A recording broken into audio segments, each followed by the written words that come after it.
નમસ્કાર. ગીર સોમનાથ જિલ્લાના ઉના શહેરમાં બનેલી ઘટનાને લઈ ભારે આક્રોશ ફાટી નીકળ્યો. ઉનાના 80 ફૂટ રોડ પર આવેલી મલ્હાર ઢોસા પાસે નાની બાબતે શરૂ થયેલો વિવાદ હિંસક બન્યો, જેમાં કોળી સમાજની 2 દીકરીઓને ગળાના ભાગે ગંભીર ઈજાઓ પહોંચી. આ બનાવને લઈને કોળી સમાજ અને ઠાકોર સમાજના લોકોમાં ભારે રોષ જોવા મળ્યો. સમાજના આગેવાનો દ્વારા પોલીસ કાર્યવાહી પર સવાલ ઉઠાવવામાં આવ્યા. આક્ષેપ મુજબ એફઆરઆઈમાં મુખ્ય આરોપીઓના ઉલ્લેખ કરવામાં આવ્યો નથી, તેમજ સીસીટીવી ફૂટેજ અને અન્ય પુરાવાઓ અંગે પણ યોગ્ય કાર્યવાહી ન થવાથી ફરિયાદ. સમાજ દ્વારા નિષ્પક્ષ તપાસ અને દોષિતો સામે કડક પગલાં લેવાની માંગ કરવામાં આવી. ન્યાય નહીં મળે તો ઉગ્ર આંદોલનની ચીમકી પણ આપવામાં આવી.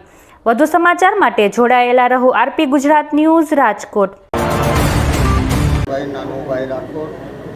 એમાં શું થયું કે ગાડીની ટક્કર થઈ ગઈ હતી, કે અમે ફોન કરીને બોલાવ્યા. અમને એમ કે થોડુંક છે કે અમે ગયા ભાઈઓને પહેલાં મોકલી બહાર ગયા. છોકરોને એને મારે કરવા ગયા હતા. હું આવ્યો હતો, હું આડો પડ્યો તો મને મારવા મળ્યા. અને પહેલાં છોકરાને છે ને અંદર પૂરીને માર્યો. અંદાજિત કેટલા લોકો દ્વારા મારવામાં 4-5 જણા હતા. એફઆઈઆરમાં 2 લોકો વિરુદ્ધ કાર્યવાહી કરવામાં આવી. 5 જણા હતા અને બહેનો જ હતા. 2 અમને તરત અમે બહાર આવ્યા ને બહાર મારવા મળ્યા. હાલ તમે ક્યાં એકઠા થયા છો ને પ્રાંત અધિકારી અમે નાયન મળે કોળી સમાજને ને આ બૈરા ઉપર હાથ ઉપાડ્યો ને એ અમને નાયન મળવો જોઈએ. ચાવડા પ્રદેશ મહામંત્રી અખિલ ભારતીય કોળી સમાજ ગુજરાત. રસિકભાઈ, કોળી સમાજ માટે માર મારવાની ઘટના સામે આવી છે, શું છે સમગ્ર ઘટના?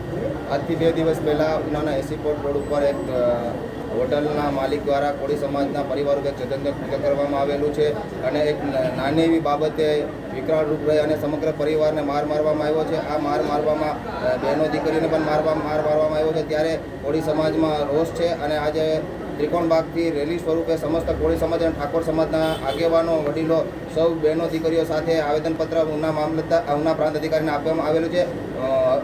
માનનીય મુખ્યમંત્રી ભૂપેન્દ્રભાઈ પટેલ અને હર્ષ સંઘવીને સંબોધીને આવેદનપત્ર આપવામાં આવ્યું છે અને પીડિત પરિવાર અને કોળી સમાજની એક જ માંગ છે, અમને ન્યાય આપવામાં આવે.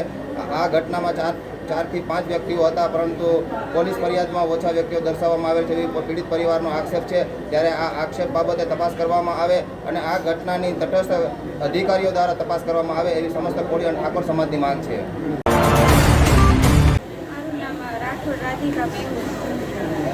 શું સમગ્ર ઘટના બની હતી? મોટા ઢોસા પાસે પોલીસની સાથે ગાડી અથડાણી હતી. એમાં થોડીક સામાન્ય ટચ હતો, તો એમાં મારા જેન્ટમાં મારા હસબન્ડને ફોન આવ્યો એટલે અમે ત્યાં ના ગયા. કારણ અમને એક્સિડન્ટ થયું એટલું બધું તો કાંઈ નહીં થયું, તો અમે ના ગયા. તો અમને જેમ ખામ એમ ગાળું દેવા માંડ્યા અને અમારી સાથે મારામારી કરવા માંડ્યા અને મારા જેઠને માથામાં કડું મારી દીધું અને અંદર જઈને પણ એને કેટલા ઢોર માર્યા થાય, એને ત્યાં પણ અંદર માર્યા થાય. એટલે 4-5 જણા હતા અને પછી ત્યાં બહાર એટલા માર્યા.